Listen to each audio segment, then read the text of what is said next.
Welcome back, mujeres. Welcome to episode 2 of the Gold Hoops and God podcast. How's everyone doing? If it's your first time tuning in, thank you for joining this community. I am super excited because I got a lot of great feedback on the first episode. If you have not checked it out, please go check it out. It's called Tower Moments and the Myth of the Late Bloomer. I think you'll like it. So, this episode, episode 2, is called Say It With Your Chest, Creating Healthy Boundaries.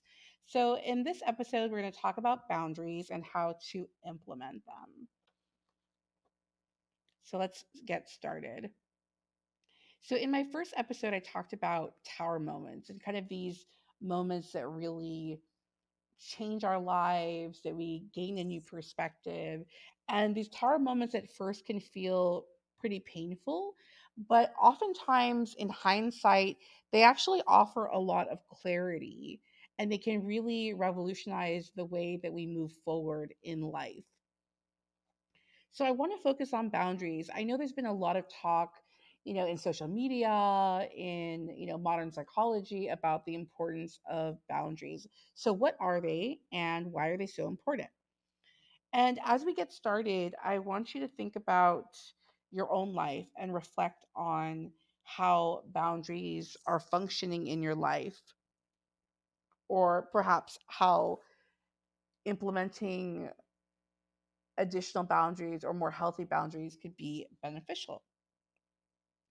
So, author Brene Brown, she has become very popular in terms of her work on vulnerability and really owning one's self and one's journey.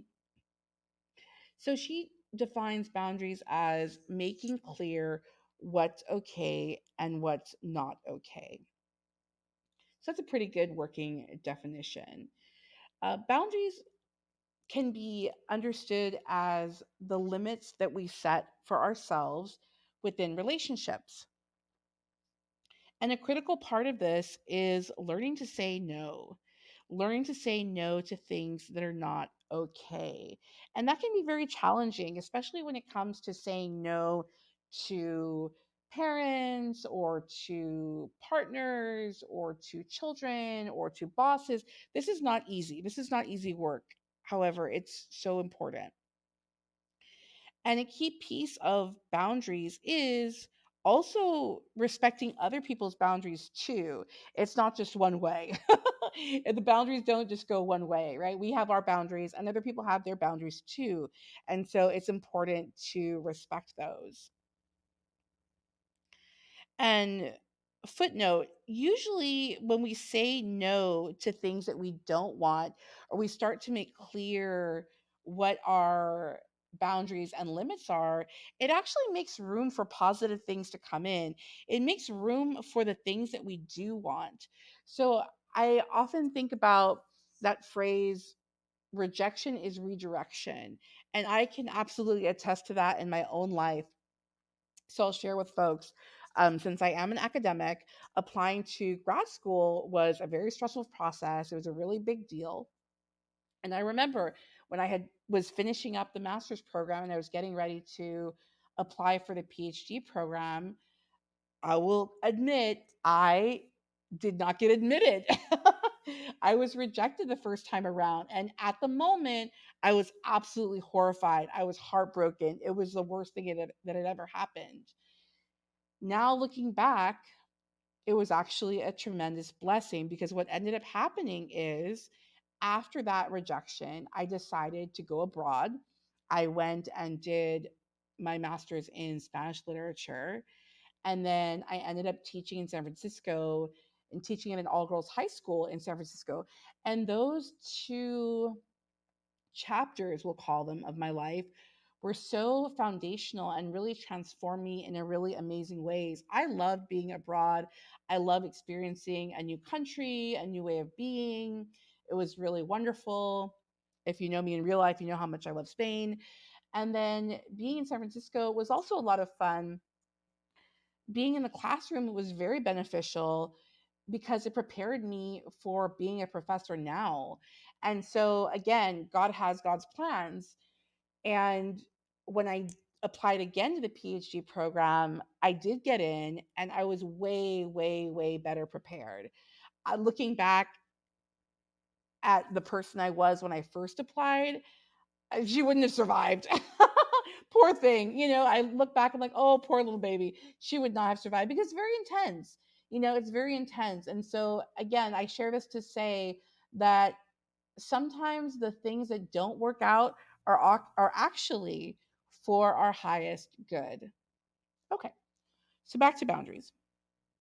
Let's dive in. So, according to Therapist Aid, there are actually 6 different types of boundaries, and I want to walk us through some of them. We'll kind of stop and chat at each one as we go.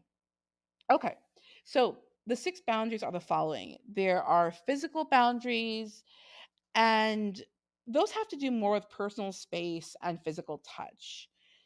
There are intellectual boundaries, which refer to thoughts and ideas.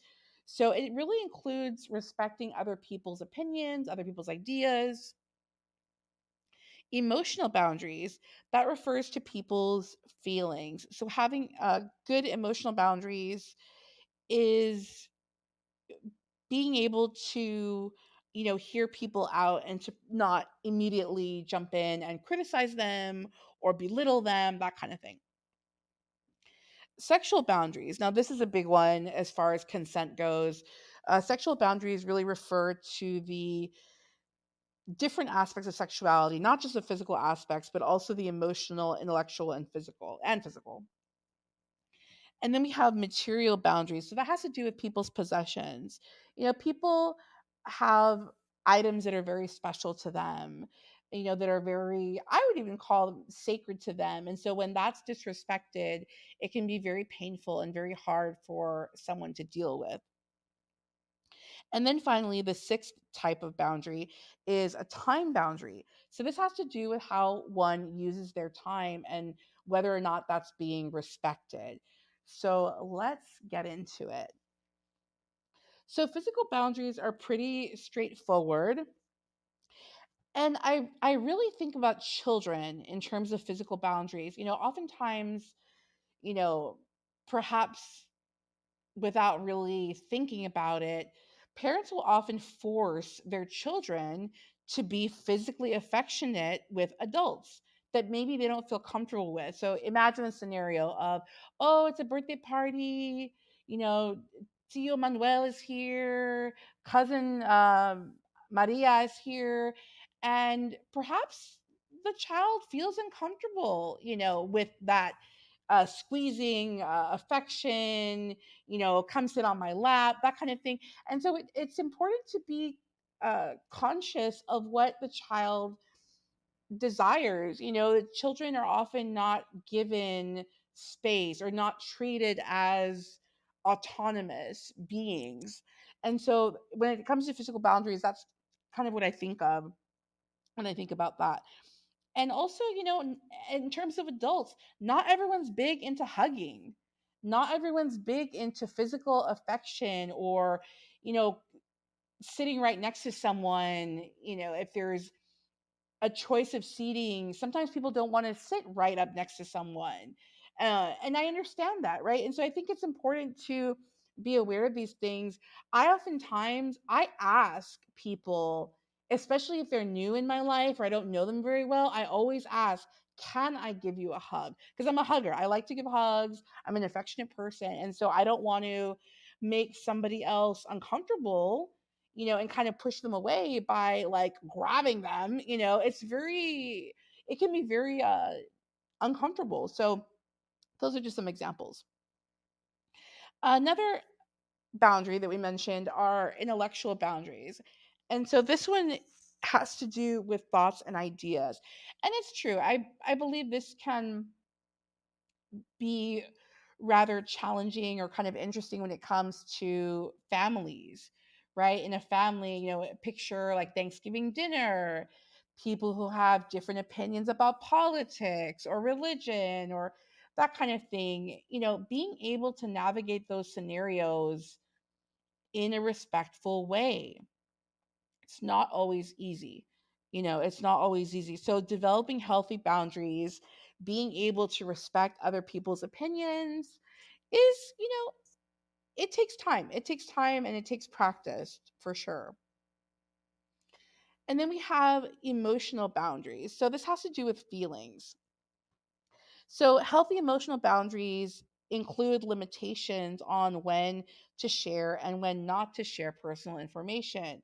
I 1000% believe in this. Not everyone needs to know your stories. Not everyone deserves that information. Not everyone needs to know every single detail of what you're going through. It's okay to have a sense of privacy. I'm huge on privacy myself. And then for number 4, for sexual boundaries, this has to do with consent. And I think, oftentimes, perhaps especially when we're younger, in high school or in college, it's very easy, especially for women, I would say, to kind of get backed into a corner, sometimes even literally, right? It's a cute guy. What do we do? Do we just go with the flow? Right. And so sometimes, even when we feel uncomfortable, it can be difficult to speak up. It can be difficult to get up and leave or to say something. And the same is true in relationships. The same is true in partnerships, relationships, marriages, etc. As human beings, we are autonomous. And so to not feel forced to do something that you don't want to, and to have a partner who respects those boundaries and says, no, you know what, I'm not really feeling it. No, I'm not comfortable with that. No, I don't want to try that. Right. That's really important, to have someone who respects those boundaries and to not be belittled or made to feel bad about that. Okay, so moving on to number 5, material boundaries. So this has to do with money and possessions, stuff, right? We love our stuff, we love our things. So healthy material boundaries involve setting limits on what you will share and with whom. So we can think about lending somebody something, right? Something that we really love. Let's say it's your favorite sweater and your little sister wants to borrow it. Here's the thing, and this is my recommendation. I don't think it's a good idea to lend something that you really, really, really love. And why? Because there is a possibility that it will get, broken, lost, like stained, whatever it is, anything can happen. And so if it's something super special to you, I don't know. I think it's okay to have that boundary and say, you know what, in the sweater example, you know what, little sister, this is a sweater that's really important to me. It's the first cashmere sweater I've ever bought, something like that, right? And so, can you pick a different sweater? Can you pick a different pair of shoes or jacket that you'd like to borrow? That's fine, right? There's a way. I feel like there's a way to navigate those situations. Oh, and on the topic of lending things, money, my recommendation is the following: never lend an amount of money that you're not okay with never getting back. I'm going to say that again. Never lend an amount of money you're not okay with never getting back. So if you're comfortable with lending $1,000 and let that be, okay. If you're comfortable with lending $10, great. The point is, even when we're lending something, sometimes things happen. Sometimes people are not able to pay things back. So this is where those big family fights come in, the friendship arguments come in. Like, I lent, Michelle $300 and I didn't get it back, for example. Things like that. So it's good to have that in mind and really take that moment and pause and think about, like, can I lend this? Is it okay for me to lend this? Am I comfortable with the possible outcomes from lending this? Then you're good. In addition to material boundaries, so I can't help but think of two different shows. So if folks have seen the show Hoarders, right, you'll see people who have hoarded a bunch of things. It can be piles and piles of clothes, newspapers, dishes, whatever it may be. And when the therapists come in and work with them, oftentimes that attachment to those things, it's a sign of something else. Now let me explain. If you listen to the story of people on Hoarders, their hoarding usually began as a result of something else. So, for example, people oftentimes have grown up in poverty. Okay. If someone's grown up in poverty, it is not unheard of that they will then try to hoard and keep things just in case. It's this ongoing joke in a lot of families, I think in Latinx culture, to save grocery bags. It's like, I need to keep 100 grocery bags in my cabinet just in case, right? This idea of just in case, it can be detrimental actually because of that hanging on to things that are not really serving the person or the family anymore. So going back to the hoarders example of the show, the hoarding will begin, after a death, for example, the loss of a parent, the loss of a child, the loss of a spouse, and the person kind of spirals out and begins hoarding. There's all kinds of reasons why people start hoarding, but it just, I share this example to say that human beings, we do get very attached. We get very attached to our things, our possessions, right? Our stuff. And sometimes it's unhealthy. I'll just say that. Okay. So another example as far as materials, there a couple years back there was this huge push for minimalism. Everyone was really into minimalism, Marie Kondo, the art of tidying up, and that's all good. That's all wonderful stuff. And I do think it's fascinating because it is another way to think about possessions. Marie Kondo encourages people to ask themselves, does this bring me joy? Does this spark joy? And there was all kinds of memes that came out of that where people were basically getting rid of, everything but the kitchen sink in their houses. So take that with a grain of salt. All right. And so our sixth boundary that we'll talk about today has to do with time. I try to be very protective of my time because time is the one thing that we really can't purchase more of. I mean, we can get help, ordering things to have them delivered, uh, you know, getting the assistance of a TaskRabbit person to come and help clean, all those type of things, right? There are ways to regain a little bit of our time, but the sands of time are always flowing. Okay. So, as far as time and how does that relate to boundaries, it really is about making sure that people respect your time. So, I'll never forget there was an event that I was invited to, and the host was 2 hours late. They were 2 hours late. And I stayed until I saw the host because I wanted the host to know that I was there and I waited 2 full hours for them to show up. For me, that was a disrespect of time. That was a disrespect of their guests. And so I feel that this person understands that now. But we live and learn, we grow. But it's an example that really sticks out in my mind as far as like boundaries and time. I like to be punctual because again, it's a respect of other people's time.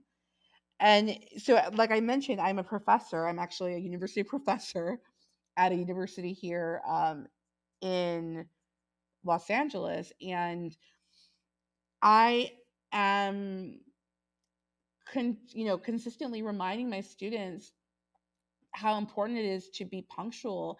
And if they have an appointment with me, that I appreciate them being on time. And also, in terms of time, I make it very clear in my syllabus that I am not going to be really checking emails over the weekend, because as much as I love teaching, and I do, I love being a professor, I love teaching, I also have a life. I also have family and friends and activities and things that I need to work on myself in my time outside of teaching. And so they have definitely, uh, uh, they respect that. They respect that I set those boundaries and I make them clear from the beginning. That's important too, is that I set that standard up from the beginning so that it doesn't catch them by surprise. Okay, so we've talked about these different personal boundaries, 6 different types of boundaries. And I did want to touch upon how these connect to Latinx culture, because culturally, I do believe that Latinos navigate the world in a unique way, especially in this conversation of boundaries. So I wanted to get into this sense of cultural differences and generational differences. So I am 1.5 generation. So on my mother's side, my mom was born in Los Angeles. My maternal grandparents are from Guatemala. My dad's side, my dad is from Ecuador. So I'm in this interesting generation of having grown up in Los Angeles, but having very strong roots to Central and South America. Okay, so it's very interesting. And in conversation with friends, this idea of boundaries has come up, and it's so fascinating to me that oftentimes in Latinx culture, speaking up or putting those boundaries, those healthy boundaries, can be seen as disrespectful. It can be seen as, oh, my daughter's talking back. My daughter's not grateful, right? My child is not grateful for all the sacrifices, etc. So it's interesting, even when they are healthy boundaries, even when it's nothing that is too big of an ask, it can definitely ruffle feathers. So, as we're talking about boundaries, it takes time. It takes time to begin to implement those boundaries. It takes time for people to begin to get used to new boundaries that may be implemented. This is a process. This is a growth process. So it doesn't happen overnight. I wanted to mention an article. This is an article by Loose Media, and this article touches upon family dynamics. So this article is called Latino Family Dynamics: The Importance of Setting Boundaries. Perfect for our podcast session today. This article by Alejandra Aguirre talks about 3 main points. And so her first point is about communication, communicating with parents. The second is learning to say no. This definitely takes practice. And then the third point that she makes is on machismo. And she talks about how Latinx families can often be rooted in machismo. All right, so let's dive in. So, communicating with parents, it's easier said than done. I completely understand that sometimes it is difficult to have conversations with parents, and it can be a struggle. So, for example, sometimes the ideal would be to have a face to face conversation with someone, right? But that's not always possible for many different reasons. The person could be at a distance. It may just be honestly too toxic to have a face to face conversation and be there in person. Who knows? Everyone has their different situations and circumstances, but communication really is key. And I would take it a step beyond, learning to communicate with one's parents, learning to communicate with all the people in one's life, be it siblings, be it partners, be it coworkers. Communication is a skill. Communication is an important skill. Strengthening one's communication skills, having clear communication, and listening. My goodness, listening is a huge part of communication. And oftentimes people, they speak and they are just waiting to talk again. Quite literally, they're just waiting to talk again. They're not actually listening to what the other person has to say. So it's important to gain that skill of speaking, listening to what the other person has to say, and really kind of taking that in. So, back to the article by Alejandra Aguirre, she mentions learning to say no. Now, this is definitely a huge milestone. When one can learn to say no and to understand that no thank you is a complete sentence, that is a tremendous accomplishment. It is not easy. A huge part of this is being okay with perhaps hurting someone else's feelings a little bit. For example, if you're invited to a barbecue and you have a lot of work to do or you have other things you need to take care of, to be able to say, thanks so much for the invitation, I'm not able to make it this time. Sometimes we are guilt tripped. We feel guilt and we're like, oh gosh, okay, like maybe I'll go, like maybe I'll just go for an hour, right? We feel guilt tripped into it when honestly we don't want to go or we really don't have time to go. So learning to say no. In terms of a family dynamic, and again, I am learning this myself. I'm practicing these things. I'm with you in the same boat. But learning to say no when it comes to, for example, running an errand. Oh, can you go get this for me? Oh, are you going to be at the store? Can you please grab orange juice? Oh, can you bring me this? It's like, no, I'm not able to. No, I wasn't planning to go to Trader Joe's today. No, I'm sorry. I can't do it today, but when I go to the store tomorrow, I'll bring it. Right? For example, there are ways to communicate that. But again, it may ruffle feathers. It may create some hurt feelings. So finally, the third point from this article from Alejandra Aguirre is machismo. Now, this goes back to what I was saying earlier in terms of the generations, right? So, in my experience, when a person's, let's say, grandparents, parents are from Latin America, and again, my assumption is my audience is Millennial Latinas.